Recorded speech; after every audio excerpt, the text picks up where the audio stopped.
હાલો આપણે રાશિઓની તુલનામાં આગળ કયો દાખલો છોડ્યો તો ત્રીજો. ચાલો તો ત્રીજા દાખલાથી ગણવાની શરૂઆત કરીએ. બરોબર, ચાલો શું ગણીશું? ત્રીજો દાખલો. ત્રીજા દાખલામાં શું કહે છે? રકમ એક શહેરની વસ્તી 25,000 માંથી ઘટીને 24,500 થઈ. કેટલી હતી પહેલા વસ્તી ભાઈ? 25,000. શરૂઆતમાં 25,000 ઘટી ગઈ. શું થઈ ગયું? ઘટી ગઈ. 24,500 થઈ. ઘટાડો થયો ને 25,000 માંથી 24,500. આમ લખો 25,000 એમાંથી 24,500. કેટલા ઘટાડો થયો ભાઈ? બાદબાકી કરો છો.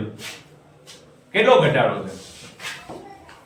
24,500 માં બીજા 500 ઉમેરો તો 25,000 ના થઈ જાય? તો એટલો જ ઘટાડો થયો ને. 500 ઘટાડો થયો ભાઈ. કેટલો ઘટાડો થયો?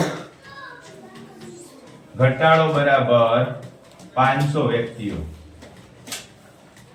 500 વ્યક્તિઓ એવા હશે કે કદાચ એમને નોકરી મળી હોય અથવા કમાવાના અર્થે ધંધા માટે ક્યાંક બહાર ગયા હોય કે વિદેશમાં પ્રવાસ ગયા હોય કે બાળકો હોય ભણતા હોય તો પ્રવાસમાં ફરવા કોઈ પણ કારણોસર ગયા હોય.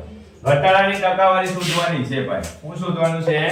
ઘટાડાની ટકાવારી. તો લખો ઘટાડાની ટકાવારી. કેમ શોધીશું બેન? ટક ટક કર્યા ગયા ધ્યાન રાખ નીલમ. બરોબર, ઘટાડાની ટકાવારી. કેટલો ઘટાડો છે? 500. કેટલો ઘટાડો છે? 500. કેટલો ઘટાડો છે? 500. ટોટલ કેટલા હતા? 2500. ટકાવારી શોધવાની છે એટલે ગુણ્યા કેટલા વડે ગુણાકાર કરીશું? 100 વડે. ગુણાકાર કેટલા વડે કરીશું? 100 વડે. 2 0 ગયા, આ 2 0 ગયા, આ 1 0 ગયો, આ 1 0 ગયો, આ 5 5 25, 5 2 10. કેટલા ટકા ઘટાડો થયો ભાઈ? 2%. કેટલા ટકા ઘટાડો થયો? 2% ઘટાડો થયો. બરોબર, તો શાંતિથી આપણે આ દાખલા ધ્યાનથી. ચલો ચોથો દાખલો ગણીએ. માં તો અરુણે એક કાર 3,50,000 માં ખરીદી. એટલે ખરીદી એટલે પડતર કિંમત આવશે ને. ખરીદી કરવાની વાત કરો ને એટલે પડતર કિંમત લખવાની. પડતર કિંમત છે 3,50,000. અરુણ ક્યારે ખરીદશે ખબર નથી. બરોબર, પણ આને ખરીદી છે. કયા અરુણે? રકમમાં. એને પછીના વર્ષે તેની કિંમત વધીને 3,70,000 થઈ ગઈ. વધી ગઈ કિંમત. તો કારની કિંમતમાં વધારો. વધી કિંમત. કેટલી કિંમત વધી ભાઈ? 3,70,000. સ્પષ્ટ એને કહી દીધું છે કે વધારો જ છે એટલે તમારે આ રીતે જ લખવાનું છે. 3,70,000 માંથી 3,50,000 જ બાદ કરવાના. તો કેટલો વધશે? વધારો 20,000 રૂપિયાનો વધારો. આ લખી નાખવાનું. વધારો કેટલો થયો? તો કે 20,000 રૂપિયા. કેટલા રૂપિયાનો વધારો કર્યો કંપનીએ? 20,000 રૂપિયા. હવે વારુને ખરીદવું હોય તો કેટલામાં ખરીદવી પડે? 3,70,000 માં. બરોબર, આપણે વધારાની ટકાવારી શોધીએ. વધારાની ટકાવારી બરાબર શું થશે? કેટલો વધારો છે? 20,000 ભાગ્યા કેટલામાં ખરીદી હતી? 3,50,000 ગુણ્યા 100%. ચાલો આ 4 0 તો અહીંથી જતા રહેશે.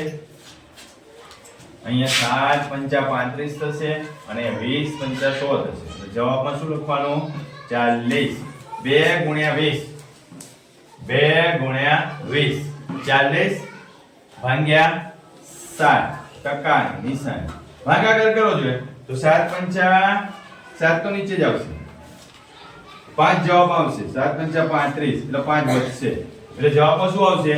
7.5 આવો જવાબ આવશે. કેટલો જવાબ મળ્યો? 7.5 ભાગ્યા 7%. એટલો વધારો કર્યો. બરોબર, એનાથી વધારો ના કરી શકાય. ચાલો પાંચમો અને આ સ્વાધ્યાયનો છેલ્લો દાખલો તમે જાતે ગણી નાખશો જવાબ આપો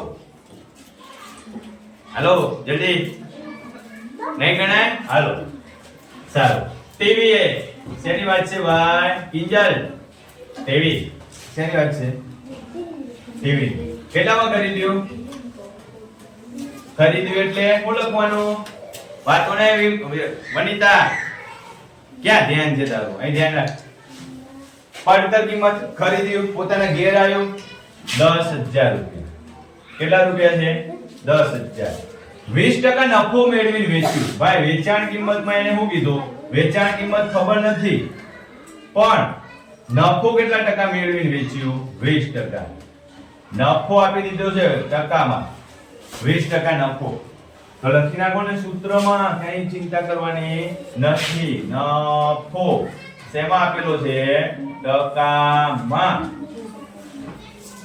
વનિતા બેન પાયલ નફો ભાગ્યા પડતર કિંમત ગુણ્યા 100%.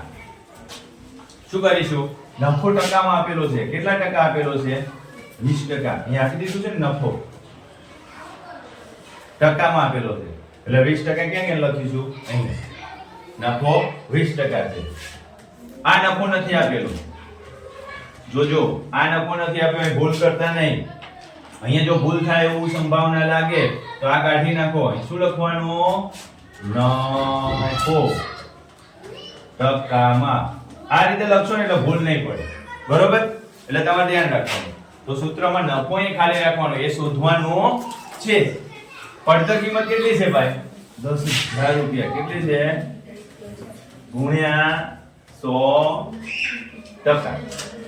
ચાલો જેટલું થાય એટલું કરી નાખો 0 ગયા શું ગયો 0 ગયા એ ટકા સાથે રાખો નફો અહીંયા આ રકમ છે ને છેદમાં છે આ બાજુ જશે તો ક્યાં જશે અંશમાં એટલે 20% ગુણ્યા 100 આ જે ટકાની નિશાની વધી ને એ નીચે આવશે ક્યાં આવશે નીચે એટલે ટકાની નિશાની ઉડી જશે જોજો ટકાની નિશાની ને કેમ નીકળશે આપણે દરેક રાશિના દરેક એકમ સાથેની વાત કરવાની છે એટલે કેમ નીકળશે હવે 20 ગુણ્યા 100 એટલે કેટલું થશે આ 20 અને 1 2 કેટલું થયું 20 ગુણ્યા 100 કરો એટલે કેટલું થશે હે